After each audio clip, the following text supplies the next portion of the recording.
Hello students, e learning with Abhishek के YouTube channel में आप सभी का स्वागत है।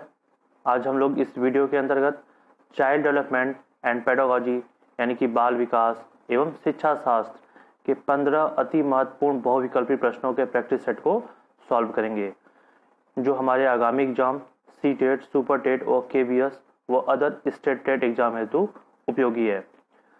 इस 15 बहुविकल्पी प्रश्नों की श्रृंखला में प्रत्येक प्रश्न के उत्तर हेतु आपको 4 ऑप्शन दिए जाएंगे, जिसमें से एक ऑप्शन आपके सही है। वीडियो के अंत में आपको कमेंट के माध्यम से बताना है कि 15 प्रश्नों की श्रृंखला में आपके कितने प्रश्न सही हुए। ओके स्टूडेंट्स, चलिए तो आइए वीडियो प्रारंभ करते हैं। वीडियो को आप लोग लास्ट तक देखिएगा और पसंद आने पे उसको लाइक, शेयर और चैनल को सब्सक्राइब जरूर करिएगा। जो स्टूडेंट मेरे चैनल पे फर्स्ट टाइम आया है वो सब्सक्रिप्शन बटन के बगल में बेल आइकॉन दिया है, उसको प्रेस करिएगा ताकि हमारी आगे आने वाले वीडियो का नोटिफिकेशन आपको मिलता रहे। तो आइए स्टूडेंट्स, चलिए वीडियो प्रारंभ करते हैं। तो पहला प्रश्न है, एक अच्छे मूल्यांकन की विशेषता कौन सी है, जिसके आपके पास 4 ऑप्शन दिए गए हैं। पहला है, मूल्यांकन में सभी विद्यार्थियों के लिए समान मानक हो। ऑप्शन 1 है, ऑप्शन ए, मूल्यांकन में सभी विद्यार्थियों के लिए समान मानक हो। ऑप्शन बी, मूल्यांकन केवल शिक्षण द्वारा यहाँ पे शिक्षक होगा, मूल्यांकन केवल शिक्षक द्वारा लिखाए गए उत्तरों के प्रत्यास्मरण पे आधारित हो। ऑप्शन बी हो गया। ऑप्शन सी है, मूल्यांकन के दौरान विद्यार्थियों में पाई जाने वाली विविधता को ध्यान लिखा है यहाँ पे, ध्यान में रखते हुए रचनात्मक प्रतिपुष्टि की व्यवस्था हो। और लास्ट ऑप्शन डी है, मूल्यांकन वर्ष में केवल एक बार हो। तो स्टूडेंट, ये रहा पहला क्वेश्चन। इसमें से आपको बताना है कमेंट के माध्यम से कि कौन सा आंसर सही है। देखिए, जब इस सीटेट में इस तरह के क्वेश्चन आपके सामने आए तो आप कम से कम क्वेश्चन को 2 बार पढ़िए, उसके ऑप्शन को 2 बार पढ़िए, 2-3 बार पढ़िए आपको, और उसमें ये पहले ढूंढना है कि कौन से आपके ऑप्शन नहीं हो सकते हैं। जैसे इसी प्रश्न देखा जाए, मूल्यांकन वर्ष में केवल एक बार हो, ये गलत जवाब है, क्योंकि मूल्यांकन अच्छा मूल्यांकन की विशेषता है कि वो कंटिन्यूअस हो, बार बार हो। ठीक है, तो ये तो आपका आंसर गलत हो गया। ऑप्शन बी देखिए, मूल्यांकन केवल शिक्षक द्वारा लिखाए गए उत्तरों के प्रत्यास्मरण पर आधारित हो, यानी कि जो शिक्षक ने उत्तर लिखवाया है केवल उसी के प्रत्यास्मरण पर आधारित हो। तो ये भी क्या आपका आंसर सही नहीं है। तो यहाँ पे अगर हम बात करें तो ऑप्शन डी और क्या हो जाएगा, ये ऑप्शन बी और ऑप्शन डी आपकी गलत है। अब आते हैं हम लोग स्टूडेंट, पहला है, मूल्यांकन में सभी विद्यार्थियों के समान मानक हो, और सी है, मूल्यांकन के दौरान विद्यार्थियों में पाई जाने वाली विविधता को ध्यान रखते हुए रचनात्मक प्रतिपुष्टि की व्यवस्था हो। तो इन दोनों ऑप्शन सबसे सटीक आंसर क्या है आपका, ऑप्शन सी। ठीक है, option C is the correct answer आपका। तो फर्स्ट आंसर का आंसर कितना हुआ, ऑप्शन सी। चलिए आगे चलते हैं। दूसरा क्वेश्चन है, एक बच्चे का घर का कीमती कांच तोड़कर यहाँ पे क्वेश्चन ऐसा होगा, एक बच्चा घर का कीमती कांच तोड़कर यह जानना है कि क्वेश्चन यहाँ पे ये होगा, एक बच्चे को घर का कीमती कांच तोड़कर यह जानना है कि कांच टूट सकता है, भले ही उसके पिता ने उसे यह पहले बताया था। यानी एक बच्चे को घर का कीमती कांच तोड़कर यह जानना है कि कांच टूट सकता है, भले ही उसके पिता ने उसको यह पहले बता चुका है या बताया है। तो यह क्या है, पहला ऑप्शन है, ऑप्शन ए, बच्चा शरारती है। ऑप्शन बी, बच्चे को कांच का सामान पसंद नहीं है। ऑप्शन सी, उपरोक्त क्रिया व प्रयोग बच्चे को वैज्ञानिक बनाता है। ऑप्शन डी, उपरोक्त में से कोई नहीं। तो ये आपका दूसरा क्वेश्चन आंसर स्टूडेंट्स, और इसके आंसर को बताने हैं। देखिए, पहला इसमें ऑप्शन आपको ढूंढना है कि कौन से आपके ऑप्शन नहीं हो सकते हैं। बच्चे को घर का कीमती कांच तोड़कर यह जानना है कि कांच टूट सकता है, तो बच्चा इसमें शरारती तो है नहीं, तो ऑप्शन ए यहाँ पे होगा नहीं आपका। ठीक है, देखिए आपका यहाँ पे क्या हो जाएगा, ऑप्शन ए आपका यहाँ पे नहीं होगा। बच्चे को कांच का सामान पसंद नहीं है, ये भी ऑप्शन नहीं है। ठीक है, यह क्रिया व प्रयोग बच्चे को वैज्ञानिक बनाता है, इस आपका करेक्ट आंसर है। तो option C is the correct answer. ठीक है, तो क्वेश्चन सेकंड के लिए भी है कि आपका ऑप्शन सी जो है वो करेक्ट आंसर है। आगे चलते हैं स्टूडेंट्स, निम्न में से कौन सी परिस्थिति अभिप्रेरित कक्षा को दर्शाती है। ठीक है, यानी उस क्लासरूम को जो क्लासरूम अप्रेरित हो उसको दर्शाती है। ऑप्शन ए, वह कक्षा जिसमें विद्यार्थी दंड के डर से सीखते हैं, यानी कि ऐसा क्लासरूम जिसमें स्टूडेंट दंड के डर की वजह से सीखते हैं। दूसरा, वह कक्षा जहां छात्र से विद्यार्थी अधिगम के लिए जिज्ञासु हैं, वह कक्षा जहां खुद से विद्यार्थी अधिगम के लिए जिज्ञासु हैं। नेक्स्ट ऑप्शन सी, वह कक्षा जहां शिक्षिका द्वारा पढ़ाई गई विषय वस्तु का बिना किसी फेरबदल के अनुकरण हो। और ऑप्शन डी, वह कक्षा जहां विद्यार्थी एक कोने में बैठकर मौन पठन करते हो। तो इसमें पूछा है कि कौन सी परिस्थिति अविपरीत कक्षा को दर्शाती है। तो देखिए यहाँ पे ऐसे क्वेश्चन में आपको वही ढूंढना है कौन से आपके ऑप्शन नहीं हो सकते हैं। वह कक्षा जिसमें विद्यार्थी दंड से सीखते हैं, तो यहाँ पे क्या हो जाएगा, जो ऑप्शन ए है वो आपका नहीं होगा। वह ऑप्शन सी देखिए, वह कक्षा जहां शिक्षिका के द्वारा पढ़ाई गई विषय वस्तु का बिना किसी फेरबदल के अनुकरण हो, ये भी आपका सही आंसर नहीं है। वह कक्षा जहां विद्यार्थी एक कोने में बैठकर मौन पठन करते हैं, ऑप्शन डी, ये भी आपका नहीं होगा, क्योंकि एक कोने में बैठ के बस मौन पठन करेगा तो वो अप्रेरित नहीं कहलाएगा। तो यहाँ पे सही आंसर क्या होगा, ऑप्शन बी, वह कक्षा जहां खुद से विद्यार्थी अधिगम के लिए जिज्ञासु हैं। तो ऑप्शन बी इज द क्या है करेक्ट आंसर आपको हो जाएगा। ठीक है, तो स्टूडेंट चलते हैं नेक्स्ट क्वेश्चन पे। तुम लड़के होकर लड़कियों की तरह क्यों शर्माते हो, यह कथन किसका सूचक है। ठीक है, इस तरह के क्वेश्चन आपके सीटेट में आते हैं, केबीएस में भी आते हैं। तुम लड़के होकर लड़कियों की तरह क्यों शर्माते हो, यह कथन किसका सूचक है। ऑप्शन ए, लिंग समानता। ऑप्शन बी, लिंग विविधता। ऑप्शन सी, लिंग पहचान। और ऑप्शन डी, लिंग पूर्वाग्रह। ठीक है, लड़के होकर लड़कियों की तरह शर्माना, यहाँ पे समानता होगा नहीं, विविधता होगा नहीं, पहचान होगा नहीं, यहाँ पे लिंग पूर्वाग्रह होगा। पहले से ये कॉन्सेप्ट बना हुआ है कि लड़का है तो वो शर्माएगा नहीं, लड़की है तो वो शर्माएगी, समथिंग इस तरह से पहले से पूर्वाग्रह बना हुआ है। ठीक है, कि वो पहले का कॉन्सेप्ट है, पहले का पूर्वाग्रह बना हुआ है कि लड़का है तो नहीं शर्माएगा, लड़की है तो शर्माएगी, समथिंग इस तरह। तो यहाँ पे राइट आंसर क्या होगा आपका, यहाँ पे राइट आंसर आपका ऑप्शन डी। ठीक है, option D is the correct answer आपका। आगे चलते हैं स्टूडेंट्स। नेक्स्ट है, समाजीकरण में परिवार की भूमिका होती है। क्लासरूम आपको बताया गया था कि परिवार की भूमिका समाजीकरण में कैसी होती है। ऑप्शन ए, सक्रिय। ऑप्शन बी, महत्वपूर्ण। ऑप्शन सी, समाजीकरण का पहला कारक। ऑप्शन डी, उपरोक्त सभी। तो यहाँ पे सही जवाब क्या हो जाएगा, उपरोक्त सभी। ठीक है, यहाँ पे उपरोक्त सभी आपके हो जाएंगे। Option D is the right answer. समाजीकरण में परिवार की भूमिका सक्रिय भी होती है, इंपॉर्टेंट भी होती है, और यह समाजीकरण का पहला कारक भी होता है। तो यहाँ पे उपरोक्त सभी जो आपके ऑप्शन है वो सही हैं समाजीकरण में परिवार के भूमिका के बताने में। चलते नेक्स्ट क्वेश्चन में। आपको शिक्षक दिवस पे कुछ विद्यार्थियों ने एक बधाई पत्र भेजा, आप क्या करेंगे। ओके, आपको शिक्षक दिवस पे, यानी आप टीचर हो, आप शिक्षक हो, और शिक्षक दिवस पे कुछ विद्यार्थियों ने आपको एक बधाई पत्र भेजा, तो आप क्या करेंगे। ऑप्शन ए, कुछ नहीं करेंगे। ऑप्शन बी, उन्हें धन्यवाद देंगे। ऑप्शन सी, उन्हें पैसों की बर्बादी नहीं करने के लिए बोलेंगे। ऑप्शन डी, उन्हें बदले में शुभकामना देंगे। तो यहाँ पे जो 6 क्वेश्चन है इसका ऑप्शन क्या सही हो जाएगा आपका, option B is the correct answer. आप क्या करोगे, उनको धन्यवाद दोगे। ठीक है, option B is the correct answer. Next चलते हैं क्वेश्चन 7 पे। सीखने के लिए आकलन निम्नलिखित का ध्यान है। सीखने के लिए आकलन निम्नलिखित का ध्यान है सिवाय, यानी कि इसमें पूछता है कि जो सीखने के लिए आकलन है आपका वो किसका ध्यान है सिवाय एक को छोड़ के। इसमें से कौन सा वो ऑप्शन नहीं है, बाकी 3 ऑप्शन जो है सीखने के आकलन से संबंधित है आपका। ठीक है, तो क्वेश्चन के लाइन को सब पढ़िए, 2 बार पढ़ेंगे, 3 बार पढ़ेंगे, समझेंगे। सीखने के लिए आकलन निम्नलिखित का ध्यान है सिवाय, यानी कि किस 3 के लिए वो है और 1 के लिए वो नहीं है। ऑप्शन ए, विद्यार्थियों की आवश्यकता। ऑप्शन बी, विद्यार्थियों की त्रुटियां। ऑप्शन सी, विद्यार्थियों की अधिगम शैली। ऑप्शन डी, विद्यार्थियों की क्षमताएं। तो देखिए, सीखने के लिए आकलन है, विद्यार्थियों की आवश्यकता के लिए सीखना ऑप्शन है, सीखने की आकलन की आवश्यकता है, विद्यार्थियों की अधिगम शैलियों के लिए आवश्यक है, और विद्यार्थियों की क्षमता के लिए आवश्यक है।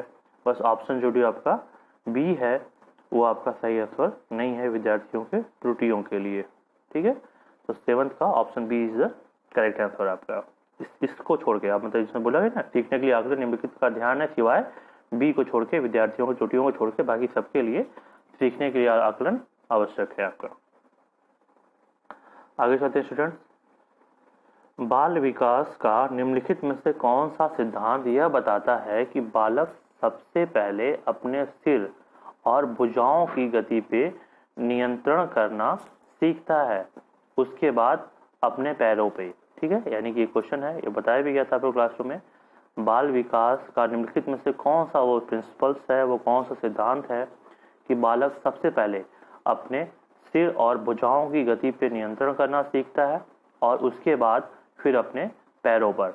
ऑप्शन ए है आपका विकास क्रम की एकरूपता का सिद्धांत, ऑप्शन बी परस्पर संबंध का सिद्धांत, ऑप्शन सी विकास की दिशा का सिद्धांत, ऑप्शन डी एकीकरण का सिद्धांत। ठीक है, तो यहाँ पे आपको बताना है कि चारों ऑप्शन में कौन सा ऑप्शन सही है। देखिए, विकास क्रम की एकरूपता का सिद्धांत, ये जो होता है विकास क्रम को एक रूप बताता है। परस्पर संबंध का सिद्धांत, जो सीखना होता है वो परस्पर संबंधित होता है एक दूसरे से। विकास की दिशा का सिद्धांत, ये आपका विकास की दिशा बताता है कि ऊपर से नीचे की ओर है कि नीचे से ऊपर की ओर है। और एकीकरण का सिद्धांत क्या बताता है, जो ऑप्शन डी है, ऑप्शन डी जो आपको बताता है एकीकरण का सिद्धांत कि बालक को सबसे पहले अपने सिर और भुजाओं पे गति पे नियंत्रण करना सीखता है और उसके बाद अपने पैरों पे वो कंट्रोल करता है, नियंत्रण करता है। तो यहाँ पे ऑप्शन डी जो है वो करेक्ट आंसर हो जाएगा। सॉरी, ऑप्शन डी जो है यहाँ पे वो करेक्ट आंसर हो जाएगा। तो आइए स्टूडेंट्स आगे चलते हैं नेक्स्ट क्वेश्चन पे। बच्चों की अधिगम गतिविधियों में भागीदारी करने के लिए लगातार पुरस्कार देना व दंड का प्रयोग करने से क्या प्रभाव पड़ता है। ओके, बच्चे के अधिगम गतिविधियों में भागीदारी करने के लिए आप लगातार उसको पुरस्कार दे रहे हो, दंड का प्रयोग कर रहे हो, तो इससे क्या इफेक्ट पड़ेगा बच्चे के ऊपर। ठीक है, ये क्वेश्चन आपका समझ आ गया। बच्चों के अधिगम गतिविधियों में, जो सीखने की उसकी गतिविधियां हैं में भागीदारी करने के लिए बच्चा उससे पार्टिसिपेट करे, उसके लिए आप लगातार उसको कंटिन्यूअस उसको पुरस्कार दे रहे हो, दंड का प्रयोग कर रहे हो, तो उसका क्या इफेक्ट पड़ेगा, ये पूछा जा रहा है आपसे। ऑप्शन है आपका पहला ऑप्शन ए, अधिगम में बच्चों की स्वाभाविक अभिरुचि तथा जिज्ञासा कम होती है। दंड और पुरस्कार से क्या होगा, बच्चों की स्वाभाविक अभिरुचि तथा जिज्ञासा कम हो जाएगी। ऑप्शन बी, बाहरी अभिप्रेरणा कम हो जाती है। ऑप्शन सी, आंतरिक अभिप्रेरणा बढ़ती है। और ऑप्शन डी, यह बच्चों को प्रदर्शन आधारित लक्ष्य के बजाय निपुणता पर ध्यान देने के लिए प्रोत्साहित करेगा। ठीक है, तो यहाँ पे आपको बताना है क्या आपका सही जवाब है। देखिए, जब आप कंटिन्यूअस पुरस्कार और दंड का प्रयोग करेंगे तो बाहरी अभिप्रेरणा कम हो जाना या आंतरिक अभिप्रेरणा का बढ़ जाना, ये दोनों आपका आंसर सही नहीं है। तो यहाँ पे क्या होगा, बच्चों, अब ऑप्शन बचा आपका ए और डी। बच्चों को, ऑप्शन डी है, बच्चों को प्रदर्शन आधारित लक्ष्यों के बजाय निपुणता पर ध्यान देने के लिए प्रोत्साहित करेगा। ये भी नहीं है कि आप उसको निपुणता रहे, वो प्रदर्शन करने का भी उसमें प्रयास करेगा। तो यहाँ पे सही जवाब क्या हो जाएगा, अधिगम में बच्चों की स्वाभाविक अभिरुचि तथा जिज्ञासा कम हो जाती है। अगर कंटिन्यूअस आप पुरस्कार दंड का प्रयोग करोगे तो बच्चों में जो क्या होगा, स्वाभाविक अभिरुचि है, उसका जिज्ञासा है, वो क्या हो जाएगा, कम हो जाएगा। तो 9th का आंसर ए जो है वो करेक्ट आंसर आपका है। आगे चलते हैं 10th पे। ये बहुत अच्छा क्वेश्चन है। 10th है आपका, एक बालक की केंद्र से चारों ओर विकास की दिशा क्या कहलाती है। ठीक है, एक स्टूडेंट है, उसका केंद्र से चारों ओर यानी कि सेंटर से लेके चारों तरफ, हर तरफ उसका जो विकास की दिशा है वो क्या कहलाती है। दो आंसर तो आप देखिए, इसमें चार ऑप्शन दिया हुआ है, ऑप्शन सुनने पहले। ऑप्शन ए है सीफोलो कॉडल, ऑप्शन बी समीप से दूर, ऑप्शन सी कोडो सिफेलिक और ऑप्शन डी दूर से समीप। तो इसमें दो आंसर तो आपके है ही नहीं स्टूडेंट, ये देखिए ऑप्शन बी और ऑप्शन डी तो है ही नहीं है। अब बचा आपके पास ऑप्शन ए और ऑप्शन सी। एक बालक की केंद्र से चारों ओर विकास दिशा क्या कहलाती है, तो बताया गया था कोडो सिफेलिक कहलाती है। ऑप्शन सी, केंद्र से चारों ओर विकास दिशा होगी वो कोडो सिफेलिक कहलाएगी। यहाँ पे ऑप्शन सी जो सही हो जाएगा। और चारों तरफ से जो केंद्र की बात करेंगे तो सीफोलो कॉडल कहलाएगा आपका वो। ठीक है, आगे चलते हैं। एक मंद गति से सीखने वाले बालक को जरूरत होती है। ओके, एक मंद गति से जो सीखने वाला स्टूडेंट है उसको किस चीज की जरूरत होगी, अतिरिक्त सहायता की, ऑप्शन ए, ऑप्शन बी विशेष सहायता की, ऑप्शन सी कुछ सहायता की, ऑप्शन डी किसी भी सहायता की नहीं। ओके, तो अब यहाँ पे आते हैं, हम लोग देखते हैं क्या क्या आपका आंसर नहीं हो सकते हैं। किसी सहायता की नहीं, यह गलत हो जाएगा। एक मंद गति से सीखने छात्र है। कुछ सहायता की, ये भी नहीं। विशेष सहायता की, ये भी नहीं हो जाएगा। तो सही जवाब क्या हो जाएगा इसका? अब जो क्वेश्चन नंबर 11 है उसका सही जवाब हो जाएगा ऑप्शन ए। ठीक है, ए इज द करेक्ट आंसर आपका। अतिरिक्त सहायता की, एक मंद गति से सीखने वाला बालक है तो उसको क्या होगा? अतिरिक्त सहायता की आवश्यकता पड़ेगी। अब आते हैं स्टूडेंट्स क्वेश्चन नंबर 12 पे। चलिए, ये भी अच्छा क्वेश्चन है, और लंबे लंबे क्वेश्चन है क्योंकि सीटेट में लंबे क्वेश्चन ही आते हैं। कोई शिक्षिका अपने विद्यार्थियों को अध्ययन करने हेतु आंतरिक रूप से उत्प्रेरित करने के लिए कैसे प्रोत्साहित कर सकती है? ठीक है, यहाँ बात हो रही है कोई शिक्षिका का जो अपने विद्यार्थियों को अध्ययन करने हेतु आंतरिक रूप से उत्प्रेरित करने के लिए कैसे प्रोत्साहित कर सकती है। ओके, ऑप्शन ए है व्यक्तिगत लक्ष्य निर्धारित करने और उनमें निपुणता पाने उन्हें मदद देकर, यानी व्यक्तिगत लक्ष्य निर्धारित करे और उनमें निपुणता पाने में उनकी मदद करके। ऑप्शन बी साफ दिखाई पड़ने वाले इनाम जैसे टॉफी, पेन, कलम, पेंसिल, ठीक है, इस तरह का जो पुरस्कार जो साफ साफ दिखाई दे कि ये पुरस्कार देना है, वो चीज़ देकर। ऑप्शन सी उनमें चिंता और डर पैदा करके, और ऑप्शन डी प्रतियोगात्मक परीक्षण से। ठीक है, तो यानी कि यहाँ पे आपके पास 4 ऑप्शन है। बताइए कमेंट के माध्यम से कौन सा सही जवाब है। कोई शिक्षिका अपने विद्यार्थियों को अध्ययन करने हेतु आंतरिक रूप से उत्प्रेरित करने के लिए कैसे प्रोत्साहित कर सकती है? व्यक्तिगत लक्ष्य निर्धारित करके तथा उनमें निपुणता पाने में उनकी मदद करके। ऑप्शन बी साफ दिखाई देने वाले जो इनाम है, पुरस्कार है, टॉफ़ी हो गया, पेन हो गया, चॉकलेट हो गया, कुछ भी जो भी आपको सामने दिखाई दे सके उसको दिखाकर। ऑप्शन सी उनमें डर और चिंता पैदा करके, और ऑप्शन डी क्या है? प्रतियोगात्मक परीक्षण के माध्यम से। तो यहाँ पे सही जवाब क्या हो जाएगा स्टूडेंट्स आपका? देखिए, जो साफ दिखाई पड़ इनाम देकर, यानी कि ऑप्शन बी है, ये आपका नहीं जवाब है। उनमें चिंता और डर पैदा करके, ये भी आपका गलत ऑप्शन है। प्रतियोगात्मक परीक्षण के माध्यम से, ठीक है, ये भी आपका सफिशिएंट जवाब नहीं है, सही जवाब नहीं है। पूरे 100% सेव नहीं कर सकते आप, लेकिन जो ऑप्शन ए है वो क्या हो जाएगा आपका? Option A is the correct answer हो जाएगा आपका। ठीक है, व्यक्तिगत लक्ष्य निर्धारित करने और उनमें निपुणता पाने में अपने विद्यार्थियों की मदद करके वो उनको प्रेरित कर सकती है, प्रोत्साहित कर सकती है। चलिए आगे चलते हैं क्वेश्चन नंबर 13 पे। चलिए, अपनी कक्षा की व्यक्तिगत विभिन्नताओं से निपटने के लिए शिक्षक को चाहिए कि, यानी कि अपने क्लासरूम में जो व्यक्तिगत विभिन्नताएं हैं उनसे निपटने के लिए, उनको सॉल्व करने के लिए शिक्षक को चाहिए कि ऑप्शन ए बच्चों से बातचीत करे और उनके दृष्टिकोण को महत्व दे। ठीक है, ऑप्शन ए हो गया। ऑप्शन बी की जब बात करते हैं, विद्यार्थियों के लिए कठोर नियमों का लागू करें। ऑप्शन सी शिक्षण और आकलन के समान और मानक तरीके हो, यानी कि जो पढ़ाने का और असेसमेंट का हो, टीचिंग का असेसमेंट के जो मानक हो वो समान हो। नेक्स्ट है डी बच्चों को उनके अंक के आधार पे अलग कर उनको नामित करें, यानी कि जैसे कि अंक पाया गया है, मान लीजिए कोई बच्चा पाता है 90% से ऊपर तो सेक्शन ए में, 80% से ऊपर तो सेक्शन बी में, 70 से ऊपर तो सेक्शन सी में, इस तरह उसको अलग अलग भाग में बांटना। तो व्यक्तिगत विभिन्नता को निपटने के लिए शिक्षक को क्या चाहिए? यहाँ बताइए आप कमेंट के माध्यम से कि सही जवाब क्या होगा। देखिए, अब इसमें कौन कौन से आपके ऑप्शन नहीं हो सकते हैं उसको पहले आप टिक कर लीजिए। विद्यार्थियों के लिए कठोर नियमों को लागू करना, ये क्या है? ये जवाब आपका गलत है। बच्चों को उनके अंक के आधार पे अलग अलग उनको बांटना, नामित करना, ऑप्शन डी भी क्या है? गलत है। शिक्षण आकलन के समान और मानक तरीके हों, ये भी आपका उतने सही नहीं है जितना होना चाहिए 100%।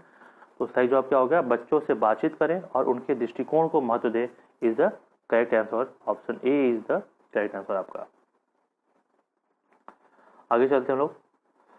निम्नलिखित में से कौन सा अधिगम निर्योग्यता का कारण हो सकता है? ठीक है, निम्नलिखित में से कौन सा अधिगम निर्योग्यता का कारण हो सकता है? पहला ऑप्शन ए सांस्कृतिक विभिन्न या सांस्कृतिक जो विभिन्नता होती है वो। ऑप्शन बी अभिभावक द्वारा बच्चे के जन्म से पूर्व ड्रग इस्तेमाल करना। ऑप्शन सी शिक्षक की अभिक्षमता। ऑप्शन डी समवयस्कों द्वारा प्रदर्शित उदासीनता। कौन सा अधिगम निरोधता का कारण हो सकता है? ठीक है, ये पूछा गया है कि अधिगम में निर्योग्यता होने के कारण क्या हो सकता है। तो सांस्कृतिक विभिन्नता, जो उसकी संस्कृति अलग होगी तो क्या होगा, वो उतना इफेक्ट उस पर नहीं डालेगा। ठीक है, आपको आते हैं ऑप्शन पे, जो सांस्कृतिक विभिन्नता होगी वो उतना इफेक्ट उस पर नहीं डालेगी। संस्कृति किसी जगह की अलग है, किसी जगह की अलग है, तो उससे अधिगम का कम बेसी होना लाजमी हो सकता है, लेकिन अधिगम निर्योग्यता का होना वो लाजमी नहीं है आपका। ऑप्शन सी शिक्षक की अभिक्षमता, ये भी क्या होगा, अधिगम निर्योग्यता का कारण नहीं है आपका। समवयस्कों द्वारा प्रदर्शित उदासीनता, ये भी आपका अधिगम निर्योग्यता का कारण नहीं है। Option B is the correct answer आपका। अभिभावक द्वारा बच्चे के जन्म से पूर्व ड्रग इस्तेमाल करना क्या होगा, अधिगम निर्योग्यता का कारण होगा आपका, ऑप्शन बी। ठीक है, इज द करेक्ट आंसर। चलिए आते हैं स्टूडेंट्स लास्ट क्वेश्चन पे। चलिए 15वां क्वेश्चन लास्ट क्वेश्चन है। प्राथमिक व उच्च प्राथमिक स्तर पे बड़ी संख्या में विद्यार्थियों द्वारा विद्यालय छोड़ने का प्रमुख कारण क्या हो सकता है? यानी कि प्राथमिक की बात हो रही है, कक्षा 1 से लेकर 5 तक, व उच्च प्राथमिक कक्षा 6 से लेकर 8 तक के जो स्तर है, बड़ी संख्या में विद्यार्थियों द्वारा विद्यालय छोड़ने का प्रमुख कारण क्या हो सकता है? ऑप्शन ए सरकार का उदासीनता रवैया या उदासीन रवैया। ऑप्शन बी अच्छी पुस्तकों का अभाव। ऑप्शन सी शिक्षकों का विविध विद्यार्थियों की जरूरत एवं अधिगम संभावनाओं का न समझ पाना। और ऑप्शन डी विद्यालय भवनों का आकर्षक न होना। देखिए इसमें अप्रॉक्सीमेटली लगभग सभी कारण थोड़े थोड़े आपके इम्पोर्टेंट हैं कि विद्यालय जो भवन है वो आकर्षक नहीं है, टूटे फूटे हैं, पुराने हैं, सरकार का उदासीन रवैया, सरकार उतना प्रयास नहीं करी जितना प्रयास करना चाहिए। ऑप्शन बी अच्छी पुस्तक का अभाव है उसमें, क्योंकि अच्छे पर्याप्त मात्रा में पुस्तकें नहीं हैं, आपके प्रतियोगिता वाली पुस्तकें नहीं आ रही हैं और समान कैरिकुलम नहीं है, प्रयास किया जा रहा है उसको बढ़ाने का।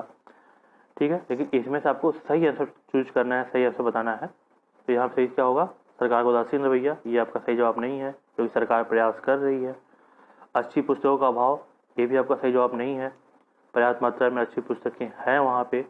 ऑप्शन डी विद्यालय भवनों का आकर्षक न होना, आकर्षक नहीं थे लेकिन आकर्षक बनाया जा रहा है, तो ये भी आपके ऑप्शन नहीं है। Option C is the correct answer.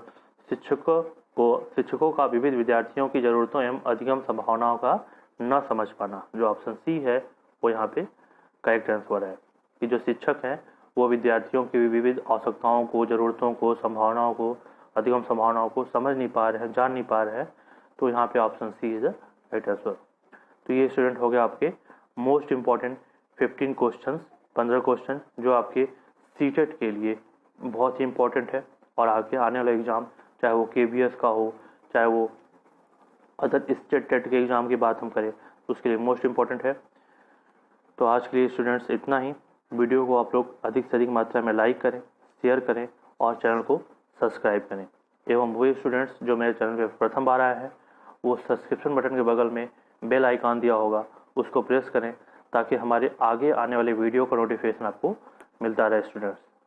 Okay, और इस तरह का प्रैक्टिस सेट, 15 क्वेश्चन का प्रैक्टिस सेट या 30 क्वेश्चन का प्रैक्टिस सेट आपको कंटिन्यूअस पर डे या एक ही दिन के गैप पे मिलते रहेंगे आपके सीटेट के एग्जाम तक।